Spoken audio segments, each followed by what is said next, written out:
Yo, what's good?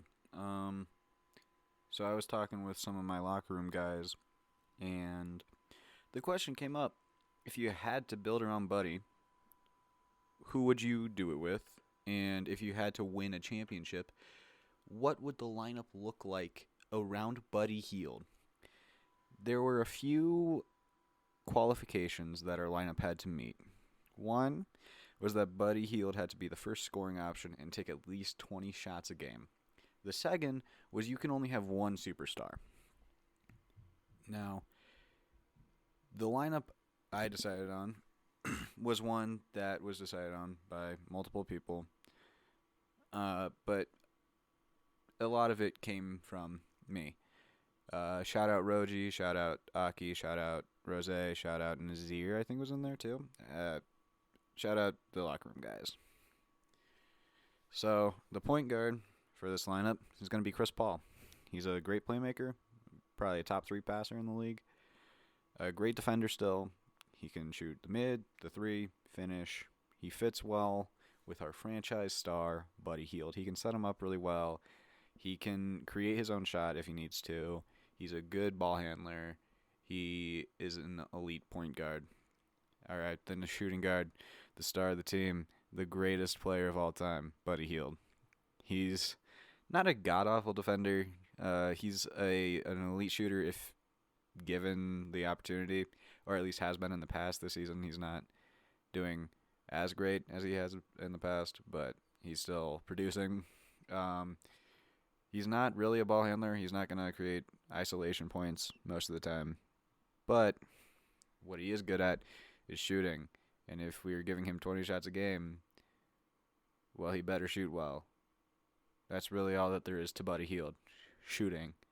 All right, small forward is going to be Jonathan Isaac of the Magic. This is assuming he's healthy. He's an elite defender. He's a decent offensive player. He can hit from the corner. He's shooting, well, last year he shot 44% from the corner, according to Cleaning the Glass. Yeah, he doesn't really do much offensively. He's mainly there for the defense. Believe it or not, Jonathan Isaac is not known for his offense. He's more known for the other side of the ball, his defense. He's a big body who can probably cut back door, get passes from Chris Paul and another player on the team. The power forward is going to be Jeremy Grant.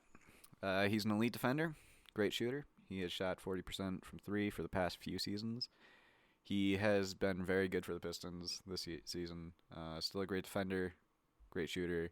He's a very athletic player, which doesn't get talked much about when you're talking about Jeremy Grant. And he can cut back door, and he can take a backseat to Buddy, as proven last year with his stint with the Nuggets. And then for the center, it's going to be the Joker, Big Honey, Cookie Monster, Nikola Jokic.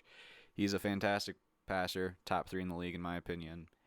He's more than willing to take a backseat, sometimes to a fault, but it's Buddy Hield. So he's going to be taking 20 shots a game or more, and Jokic is probably more than willing to have that be the case. He can shoot the ball really well for a center, great stretch big. He can finish inside it. He's top 2 post player in the league. Him and Joel. Like, he can finish from really anywhere. Great mid-range shooter. He can get a ton of rebounds. There's not much bad about him offensively. Defensively, he's a little slow-footed, but he can get steals. He gets some passing lanes. And if you have 2 good rim protectors, both who can help backside, and Jonathan Isaac and Jeremy Grant, that makes up for that. So, yeah, the lineup is Chris Paul, Buddy Hield, Jonathan Isaac, Jeremy Grant, Nikola Jokic. If you liked the video, good for you. Shout out to the locker room guys.